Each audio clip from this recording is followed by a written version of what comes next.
O relógio no corredor marcava 3h22. O tic-tac parecia uma respiração contida naquela casa que, apesar do brilho do mármore e das molduras douradas, carregava um silêncio pesado como cortina. Zilda ficou sentada na borda da cama, as mãos cruzadas no colo, sentindo o chão frio da madrugada pelo pé descalço. Do lado de fora, o vento brincava nas folhas das mangueiras, e dentro, vozes baixas se costuravam através da porta entreaberta. Sussurros que Zilda já aprendera a distinguir. Uma linha de comando, uma meia frase que vinha sempre carregada de interesses, o riso controlado de quem calcula fortunas, e uma voz que fingia doçura quando era conveniente. Ela apertou o terço entre os dedos, como se a conta de madeira fosse um pêndulo que lhe devolvia a calma. Antes que a história avance, se este vídeo tocou você, fique até o fim. Curta, se inscreva no canal e ative as notificações para ouvir mais relatos que nos lembram do valor da dignidade e do amor que cura. O barulho das vozes veio mais nítido quando alguém passou pelo corredor. Passos de salto abafados, o perfume exalando antes do corpo aparecer na porta. Silvia sorriu como quem exibe um troféu, e o riso dela acendeu uma pequena sensação de invasão em Zilda. Não era um perfume barato, tinha notas florais e algo amadeirado, quase antigo, como se guardasse outra casa dentro de si. Aquela fragrância atravessou o ar e tocou uma memória que Zilda acreditava ter adormecido para sempre. Por um segundo, teve a impressão de inverno, de neve que estala sobre os sapatos, de um anão sorrindo com gentileza em meio a uma rua branca. Imagens que pareciam vir de uma notícia lida há muito tempo, e de um frasco de perfume que ela guardara numa gaveta, sob guardanapos, como se proteger algo que nunca comprou. Lucas, o neto, estava no sofá da sala, o rosto iluminado pelo brilho frio do aparelho onde lera algo que o fizera rir sem alegria. Ele ergueu o dispositivo e falou baixo, quase para si. Olha isso! O anão encontrou a mãe do milionário na neve, e o perfume dela trouxe lembranças do passado. A frase saiu como título de jornal, absurdamente colorida, mas o som daquelas palavras fez Zilda fechar os olhos. Havia no olhar do menino uma mistura de curiosidade e proteção. Ele percebia o tremor sob a respiração da avó. A notícia era trivial à primeira vista, uma daquelas reportagens de colunas sociais que circulam nas madrugadas das pressões e das vaidades. Lucas riu, tentando quebrar a tensão, e contou as partes engraçadas sem perceber que, a cada sílaba, cutucava algo em Zilda. O perfume de Silvia, que permanecia no quarto como quem deixa um bilhete olfativo, abriu uma porta no passado onde a casa era outro corpo, e ela era mais jovem e menos ferida. A lembrança veio em fragmentos, um trem, um bilhete perdido, mãos pequenas que a ajudaram a levantar na calçada. Fria. Um homem de estatura baixa, talvez um apelido de afeto, que há um tempo a salvou de um tropeço e lhe ofereceu um riso que não pedia nada em troca. Havia, naquele sonho suspenso, um frasco rascunhado de vidro claro, e o cheiro parecia combinar com o de agora, como se o mundo repetisse um detalhe para testar sua memória. Silvia entrou no quarto com naturalidade, sentando-se numa cadeira com certo cinismo velado, e começou a falar de contas e ajudas, com frases medidas, como quem empurra botões invisíveis para ver a reação alheia. Precisamos conversar sobre a assinatura do documento, mãe. São só formalidades, você sabe. É para o seu bem. Queremos que você tenha tranquilidade, segurança. A voz dela era melíflua, os olhos frios. Zilda ouviu, mas não ouviu as palavras inteiras. Ouviu o ritmo das sílabas como um tambor que anuncia cerco.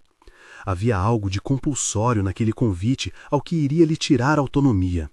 Ela percebeu, com uma clareza que vinha da tensão acumulada de anos, que aqueles cuidadores faziam do cuidado um contrato assinado sobre medo. Ricardo, o filho, apareceu no limiar do quarto, as mãos trêmulas e o rosto marcado por noites em claro. Havia nele um cansaço que não era apenas físico, os ombros curvados, a expressão de quem tem escolhas amarradas a medos que não admite. Quando Silvia tocou no assunto da procuração, ele fechou os olhos por um instante, e aí Zilda viu a culpa escrita como se fosse tinta indelével. Ele murmurou algo que não cobria nem justificava. Mãe, é só para organizar as coisas, eu só quero que tudo fique certo.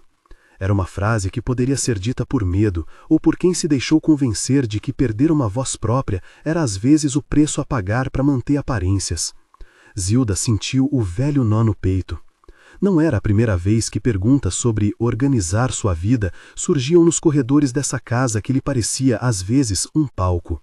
A diferença agora era o peso real dos papéis, as assinaturas que poderiam, com uma caneta, transferir a chave de sua liberdade para mãos que não viam a pessoa, mas um patrimônio. Foi então que, com a calma que só se aprende quando se carrega muita coisa no corpo, ela levantou e foi até o guarda-roupa. Das prateleiras, retirou uma caixinha de madeira. O frasco de vidro ficou exposto na luz fraca do abajur, pequeno, antigo, com tampa de metal, o perfume que ela trouxera da juventude e nunca mais usara. A fragrância que saiu foi um fio de lembrança que atravessou o quarto, e Silvia olhou, curiosa, por um segundo, como quem vê um objeto que não pertence ao seu mapa. Zilda encostou o frasco ao rosto por um instante e sussurrou, em voz que só ela ouviu, um pequeno pedido. Senhor, dá-me coragem. O terço ficou pendurado no pescoço como um amuleto que pesa com promessas. Lucas percebeu o gesto, levantou uma sobrancelha e aproximou-se. Com cuidado. Ele havia crescido vendo a avó como rocha, mágica, paciente, capaz de transformar simples bolos em festa, e agora via as rachaduras. Naquele instante, o neto decidiu que não seria espectador. A descoberta veio nos minutos seguintes, com a velocidade sinistra de quem encontra uma chave no fundo da gaveta. Um envelope dobrado, bilhetes em papel timbrado e, entre eles, uma procuração recente. O nome de Zilda estava ali, assinado com tinta que parecia ter sido empurrada pela pressa, e a redação do documento transferia poderes que iam muito além do cuidado. Era a entrega do controle sobre suas contas, de sua casa, de decisões cotidianas. O coração de Zilda apertou. Havia, no rodapé do envelope, uma nota. Assinar o restante amanhã. Assuntos resolvidos. A caligrafia era de Silvia. Lucas fechou o envelope com força, uma determinação que parecia nova. Ela não vai assinar nada, disse ele, e a frase saiu firme, sem tremor. Ricardo pegou a procuração com mãos trêmulas e olhou para a mãe, buscando nela um consolo que parecia ter sido vendido aos compromissos do mundo. Mãe, eu posso tomar conta disso, disse ele, como quem oferece uma cortina para esconder um vazio. Zilda olhou para o filho. Havia amor ali, misturado com medo e vergonha. Ela respirou fundo e, com voz que vinha como quem decide não mais esperar, falou. Ninguém assina nada enquanto eu não entender tudo, e eu vou entender. A noite ganhou um ritmo novo. Sussurros transformaram-se em conversas diretas, portas abriram, papéis foram espalhados sobre a mesa da sala. Silvia manteve sua postura de seda, de quem não se expõe inteiramente, mas pressiona com argumentos limpos. É cuidado, mãe. Segurança, mãe. Zilda encontrou a coragem nas palavras de quem sofre em silêncio há tempo demais. Falou sobre memórias, que as contas não podem comprar, sobre nomes de pessoas que a fizeram quem ela é, sobre receitas de bolo passadas de geração em geração. Havia, na voz da velha, algo que não era só súplica, era reivindicação. Por trás da fachada de riqueza, a casa parecia um labirinto de cortes e ausências. As fotografias na parede de pessoas bem vestidas mostravam sorrisos que não chegavam aos olhos. Zilda lembrou-se do anão e daquela notícia absurda que Lucas lera. Por que aquela manchete lhe fizera doer? Porque as lembranças eram travestis de pequenos milagres. O anão que ajudara, o frasco de perfume trocado e a neve que limpava os passos. No fundo, a história do anão e da mãe do milionário falava de estranhos encontros que mudam rumos. Trazia a prova de que a vida é feita de gestos que ninguém grava em cartórios, mas que implantam coragem. Ao cair da madrugada, uma decisão foi tomada com a calma de quem entende que pressa e medo são maus conselheiros. Eles não iriam confrontar Silvia na sala de visitas, onde a estratégia de manipulação era mais forte. Zilda e Lucas começaram a preparar devagar, à sombra de rotinas que apenas os próximos minutos poderiam alterar. Rita de Cássia foi acionada por mensagens baixas e combinadas. A amiga, Porto Seguro, que morava numa casa simples em Pirenópolis, aceitara a qualquer hora receber os dois. Rita já havia dito, semanas antes, que aquela casa era um lugar onde um copo de café voltava a ter sentido, onde não se calcava o outro. A mala de Zilda foi escolhida com cuidado, um objeto gasto, de couro macio, que cheirava a anos de idas e vindas. Nele foram colocados documentos, fotos, um avental, o frasco de perfume numa bolsinha de tecido e o terço enrolado num guardanapo. O plano de fuga era simples e, por isso, viável. Sairiam naquela mesma madrugada quando os olhos da casa dormissem e o som dos guardas noturnos preferisse as rotinas. Lucas tinha uma chave reserva que pegara no chaveiro do corredor quando fora buscar uma lâmina de barbear para Ricardo, pequeno crime de oportunidade que agora servia de salvação. Eles combinariam uma rota pela rua lateral, evitariam câmeras onde pudessem, seguiriam por caminhos paralelos até o carro antigo de Rita. Era uma saída improvável e suficiente. Antes da partida, Zilda parou diante do espelho do corredor. Viu seu rosto sulcado, mas os olhos ainda vivos, a pele marcada por risos e noites difíceis. Passou as mãos pelo rosto e murmurou uma oração curta, íntima. Senhor, dá-me passos firmes. Não era pedido de milagres, mas de coragem. O perfume na bolsa parecia responder a essa oração com um fio de memória. A lembrança do anão e da mãe do milionário não era literal, talvez. Era metáfora de encontros que resgatam. Ela fechou a mala com cuidado, como quem fecha uma página. Lucas conduziu a avó pelo corredor com a apreensão de quem carrega responsabilidade além de sua idade. Eles saíram pela porta dos fundos, onde a escada de serviço rangia com um som que ecoou como aviso.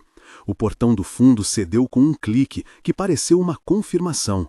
A rua estava úmida, a noite pura, e as luzes amareladas dos postes desenhavam sombras longas. A cidade dormia, e a fuga parecia uma trégua entre um mundo de aparências e um que se pretendia simples. A estrada até Pirenópolis foi feita com o silêncio de quem se guarda.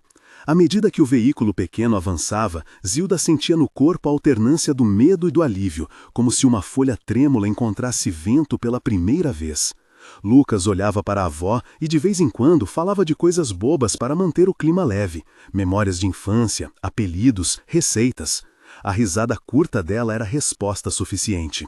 No banco traseiro, a mala encostada como um cofre, o frasco de perfume parecia emitir um perfume de histórias, e pela primeira vez em muito tempo, Zilda deixou que a lembrança da neve não fosse dor, mas um sinal de que até a lembrança de estranhos gestos pode aquecer. Na casa de Rita, a recepção foi acolhedora e sem perguntas invasivas. Rita abriu a porta ainda com o pijama, os cabelos presos num coque improvisado, abraçando Zilda como se o tempo não tivesse passado.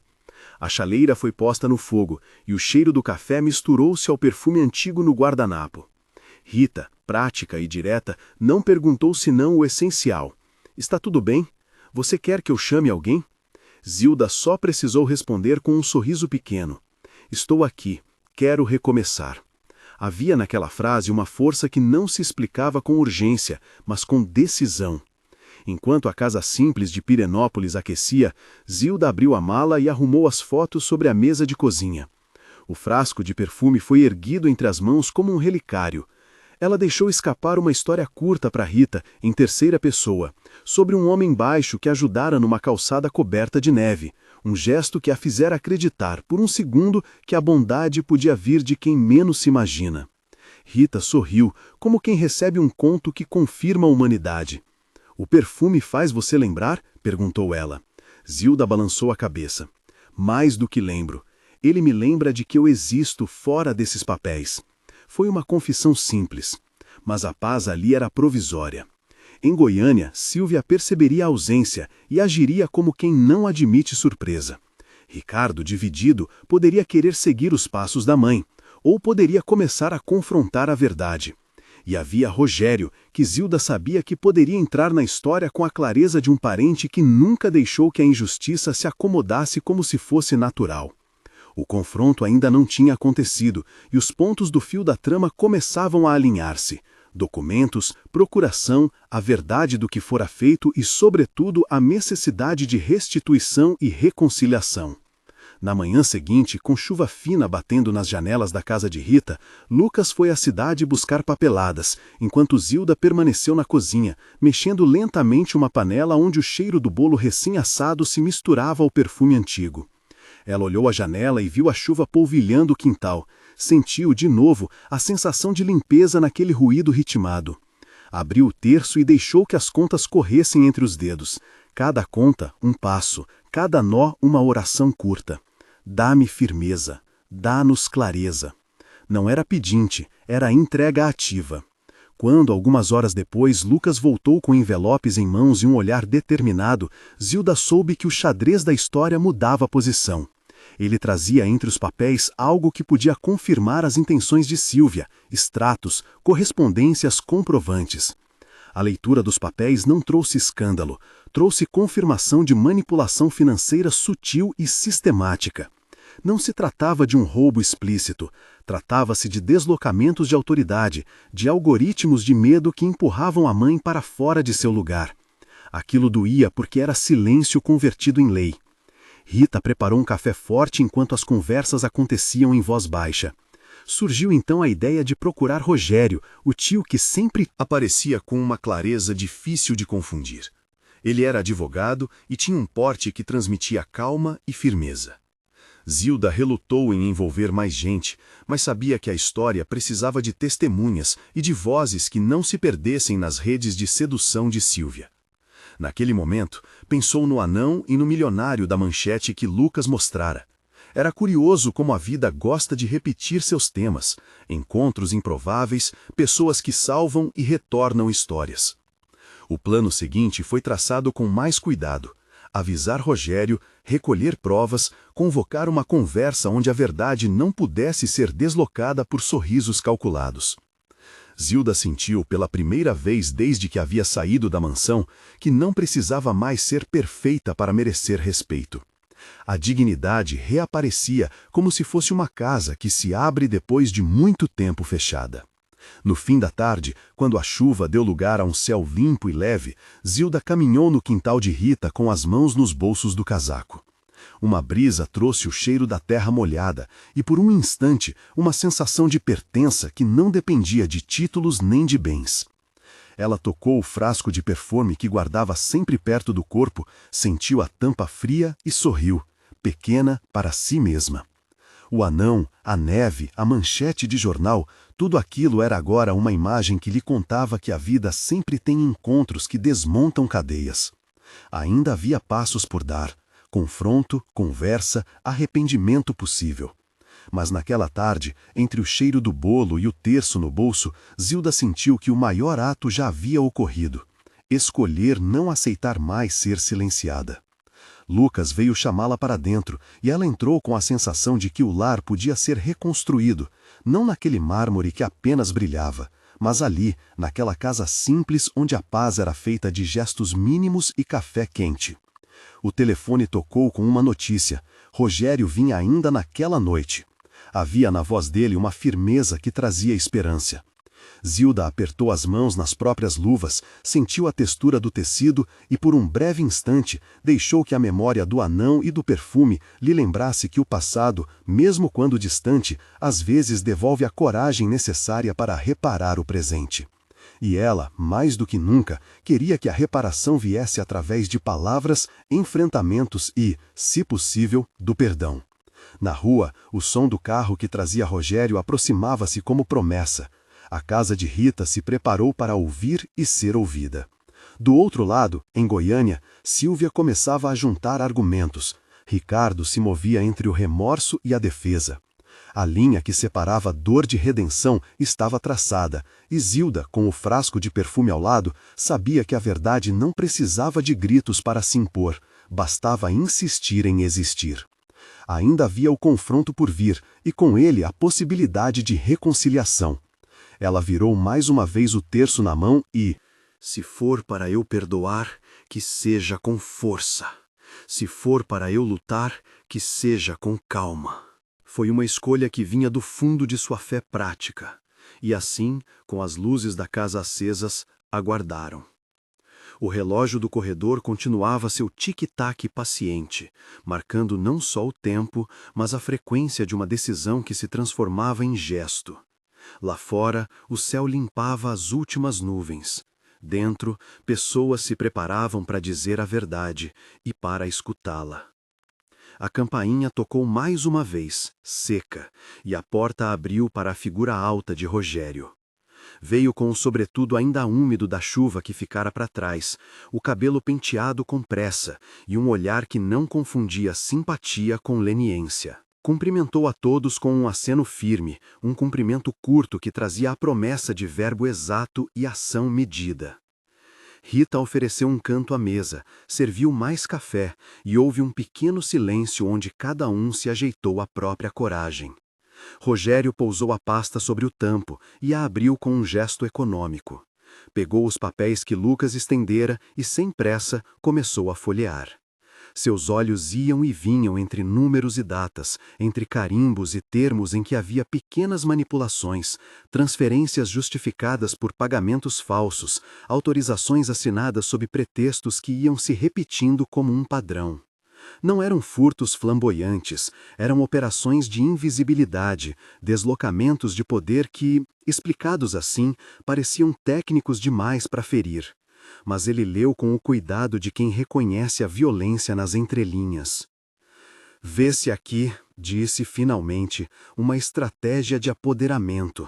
Não é apenas dinheiro, é autoridade. É colocar-se como interlocutora exclusiva da vontade da senhora.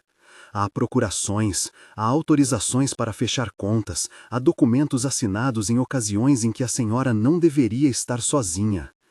Isso é um esquema. Zilda ouviu a frase como quem recebe um diagnóstico. A doença nomeada não a cura, mas explica.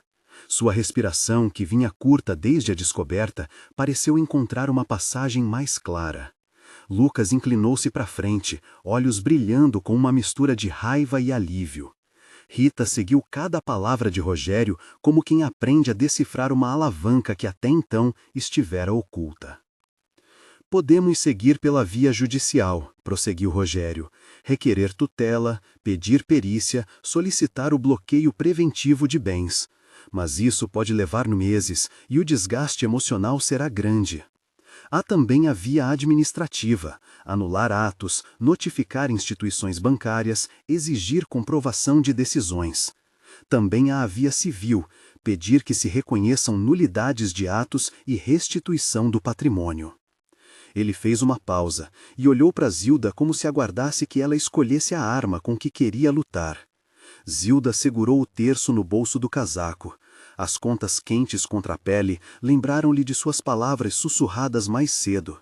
Se for para eu perdoar, que seja com força. Se for para eu lutar, que seja com calma. A escolha não precisava ser brutal, podia ser deliberada. Sorriu, pequeno, e respondeu: quero que tudo volte aonde pertence. Não desejo destruir ninguém, Rogério, mas não aceito que me tirem o direito de ser ouvida. Se for preciso provar em cartório que eu não concordei com aquelas assinaturas, faremos. Se for preciso, que as contas voltem para o meu nome. E, se houver espaço, quero que exista chance de retratação. Rogério assentiu. Vamos fazer as duas coisas. Protegemos o imediato, bloqueio, notificações, e abrimos a investigação. Ao mesmo tempo, convido você a preparar uma conversa formal. Há vezes em que a presença de uma terceira pessoa, um advogado, um amigo de confiança, cria um ambiente onde a verdade pesa mais do que o charme. Se Silvia aceitar sentar, podemos tratar das renúncias, das devoluções e, se for o caso, de um pedido de desculpas por escrito. Mas, se ela recusar, temos o caminho judicial. Houve um murmúrio, uma espécie de pequeno alívio coletivo. O plano tinha etapas e o primeiro passo era claro. Lucas, que até então se mantivera contido, falou com a pressa de quem quer agir.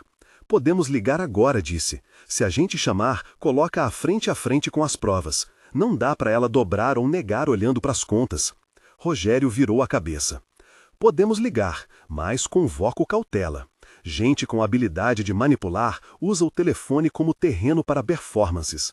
Melhor é uma convocação formal, um convite por escrito, com hora e local, e a possibilidade de que ela traga quem quiser.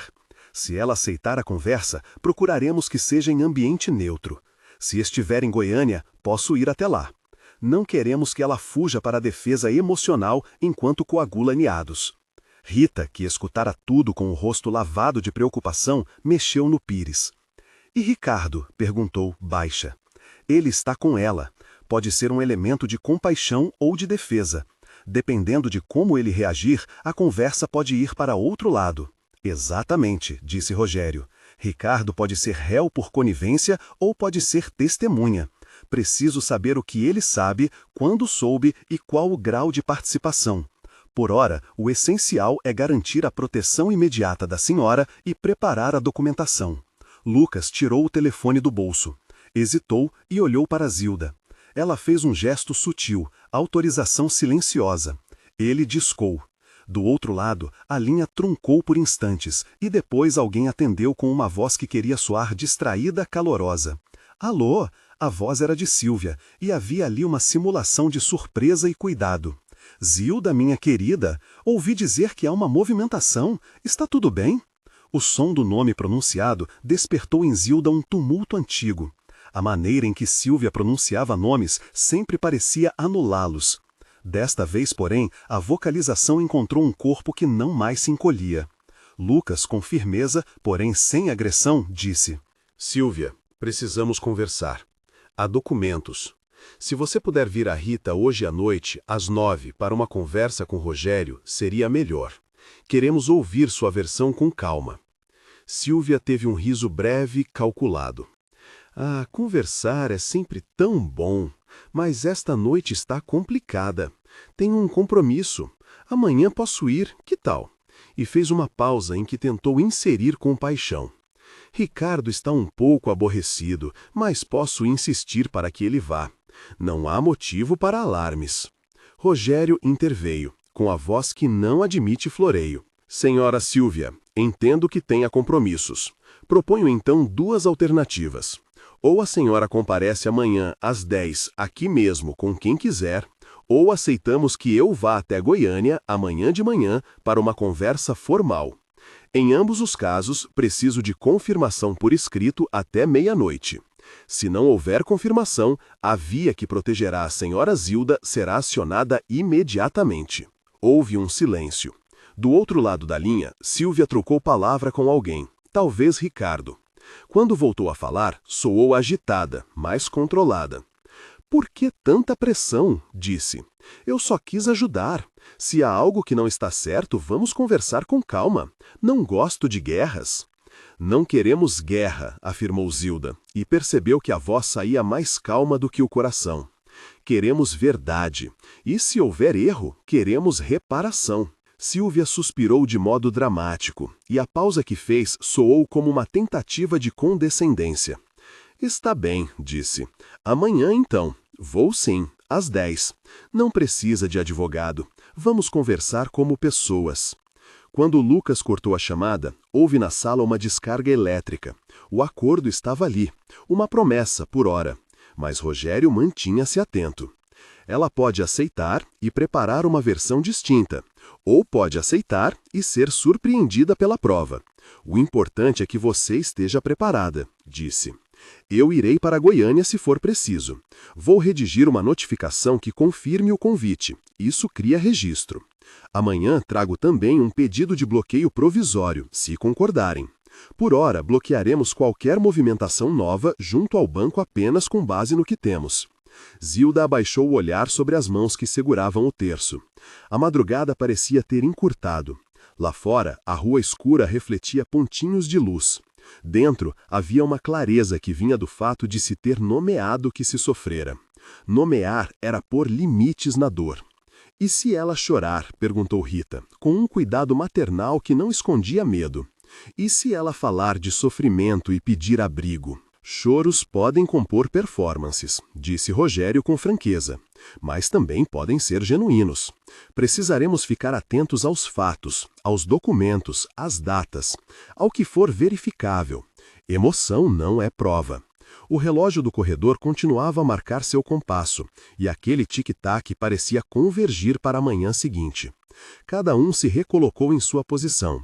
Lucas com a vigilância, Rita com a zelo, Rogério com o plano e Zilda com a fé, que não era apenas sentimento, mas decisão. Antes de se levantar, Zilda pôs a mão do frasco de perfume sobre a mesinha, o gesto pequeno que fora seu consolo. Sentiu a tampa sob os dedos, frio como um silêncio bem guardado.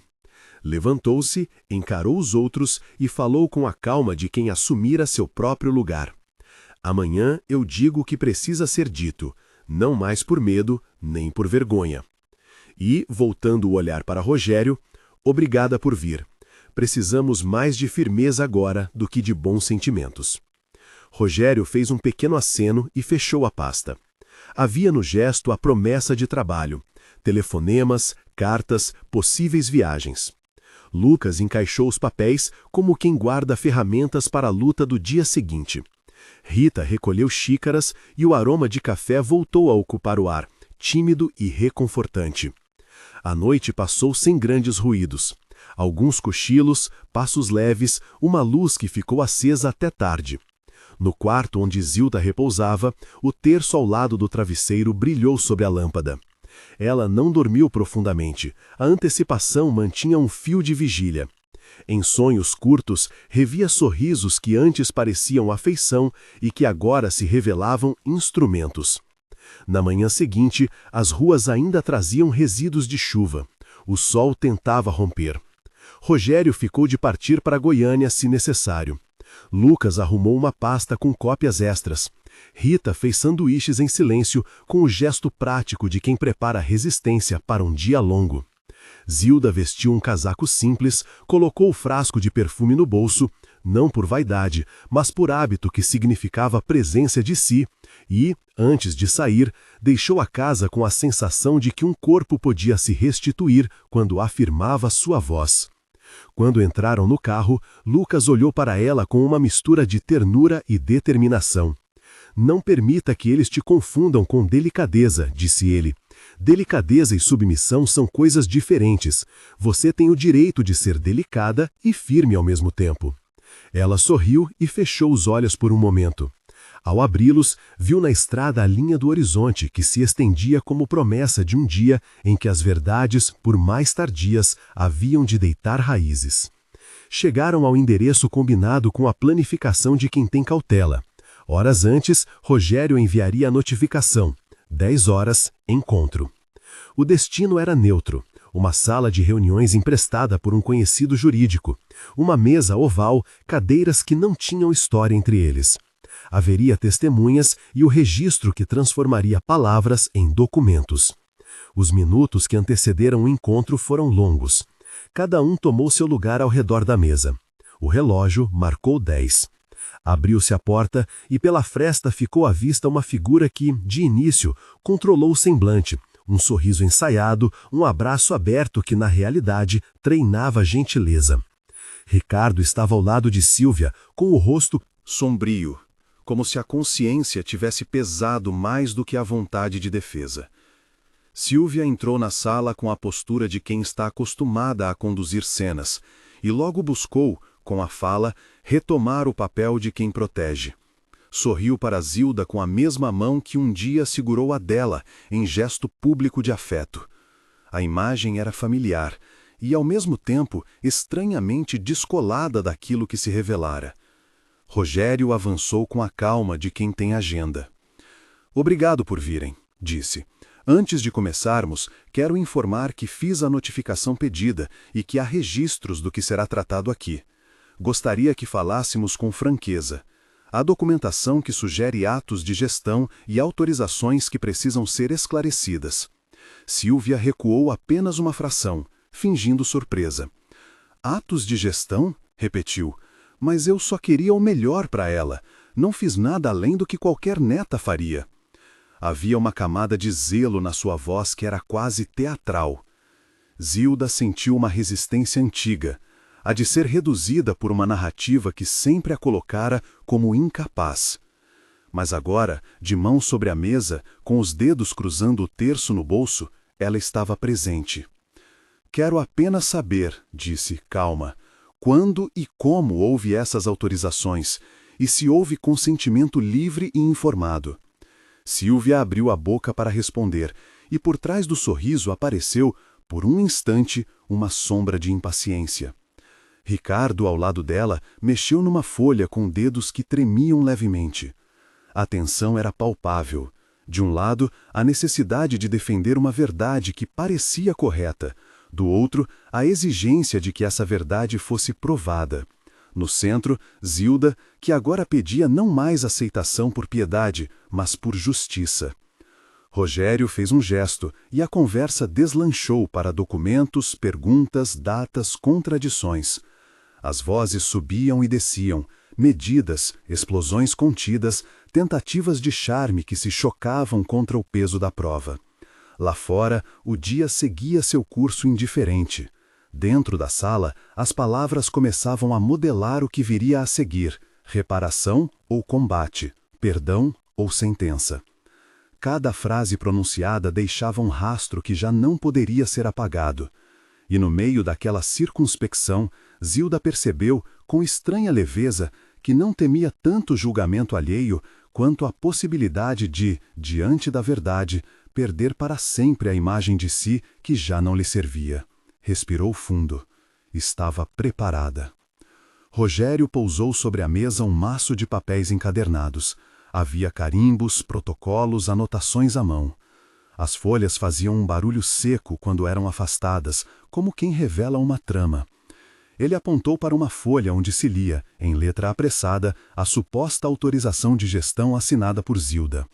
Aqui está, disse ele, a data, a assinatura e as testemunhas indicadas. Queremos apenas confirmar se isso corresponde ao que a senhora reconhece. Sílvia sorriu com a rapidez de quem já ensaiou respostas. Talvez haja uma assinatura parecida, murmurou, mas a intenção foi cuidar dela. Zilda inclinou-se e pegou a página com dedos firmes, estudando a assinatura como se buscasse nela a exata presença de si. O silêncio cresceu. Rita prendeu a respiração. Lucas segurou a pasta com força, como se quisesse impedir que tudo desmoronasse. Ela ergueu os olhos e falou com voz que não pedia mais licença. Alguém me perguntou se eu queria? Alguém me perguntou sobre meu desejo? Sílvia arregalou os olhos. Ricardo desviou o olhar. As palavras pairaram, simples e implacáveis, e na sala houve a sensação de que, naquela pergunta, se alojava um veredicto futuro. O silêncio, então, respondeu à pergunta de Zilda com a mesma dureza de uma sentença.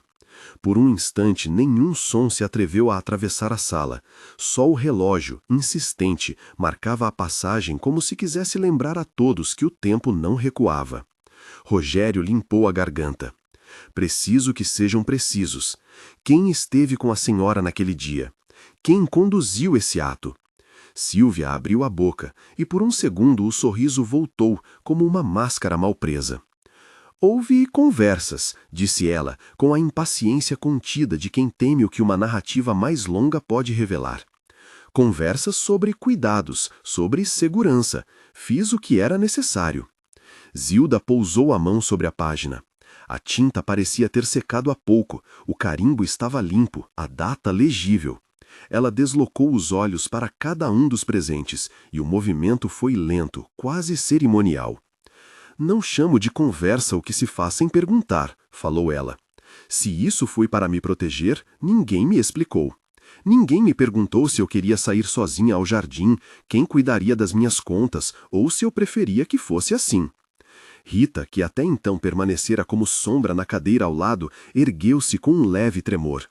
Não era uma fala de leiga, a voz vinha de alguém que vira muitas coisas e guardara pequenas certezas.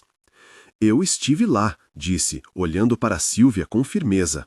Eu estava na casa, naquele dia em que trouxeram os papéis. A moça que trouxe, ela disse que precisava da assinatura para agilizar.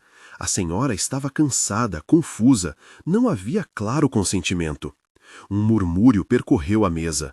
Lucas cerrou as mandíbulas. Sílvia franziu o senho, tentando recuperar a autoridade do gesto. Rita, cortou, não misture as coisas. A senhora precisava de cuidados. Eu só quis facilitar. Rita não recuou. Facilitar não é assinar por alguém. Facilitar não é dizer ela concordaria quando ela pergunta por que o telefone dela toca e não sabe responder. Houve então um pequeno deslocamento na cadeira de Ricardo. Todos olharam para ele como se esperassem que uma válvula fosse aberta, que a defesa sofresse sua primeira rachadura. O rosto que se acendia com culpa era agora uma geografia de arrepios. Ele segurou a folha com as 2 mãos, como quem tenta impedir que o vento a leve. Foi. Começou, e a palavra saiu baixa, quase embargada. Eu achei que estava fazendo o que era melhor. Ela não estava bem naquele dia. Silvia me pediu que levasse a papelada para assinarmos enquanto ela conversava com o assistente social. Eu não pensei que... Silvia explodiu. Não de raiva, mas de medo de perder o controle. Ricardo, não! Sua voz se partiu entre o que era frustração e uma súplica para que a história não saísse do seu roteiro. Você disse que era para confirmar alguns dados. Você sabe que não era isso. Ricardo engoliu e continuou, agora com os olhos inundados. Eu a segurei pelo pulso porque ela tremia. A caneta saiu da minha mão e eu passei. Não pensei nas consequências. Pensei que ao fazer assim eu estava evitando mais sofrimento. Eu não queria tirar nada dela, só proteger. As cadeiras rangeram sob corpos que se moviam como se o centro de gravidade do encontro mudasse. Rita cobriu a boca com as mãos, surpresa e dor se entrelaçando. Lucas permaneceu imóvel, a expressão de alguém que pondera uma mudança de destino. Rogério inclinou-se para a frente, os dedos unidos sobre a mesa. Então você admite que a assinatura foi feita sem livre consentimento? Disse ele, sem a acidez do acusador, mas com a clareza do juiz. Isso muda tudo. Silvia, no entanto, encontrou forças para um último esforço retórico. O que não mudará é que ela precisava de cuidados. O que não mudará é que, sem ações rápidas, as coisas poderiam ter sido piores. Isso é pragmatismo, não maldade. Zilda olhava para Silvia como se a escutasse à distância. Havia nele mais do que raiva. Havia a compreensão dolorosa de que o amor, usado como justificativa, se tornara prisão. Você chama de pragmatismo o que me tirou decisões? Disse Zilda, com voz que já não pedia piedade. Uma decisão é minha, mesmo quando estou cansada, mesmo quando tremo. Praticamente, eu não queria ser vítima da própria bondade dos outros. Silvia recuou, os olhos marejando de uma angústia que não era só culpa, era também o medo primário de ser desvelada. Eu pensei em você, falou quase em prece. Eu pensei em como seria para você ficar sozinha, esquecida. Eu pensei que tomar as rédeas era uma forma de cuidado. Cuidar também é explicar, replicou Zilda. Cuidar é perguntar, é me olhar como a pessoa que sou, não como um problema a ser solucionado. A sala, então, respirou diferente. Antes, o conflito era entre versão e versão. Agora passava a ser, de fato, entre 2 ontologias, a da autonomia e a do zelo que tudo decide sem ouvir. Rogério fez um movimento pensativo. Precisamos registrar o que foi dito aqui, não para punir, inicialmente, mas para reparar. Há passos a seguir.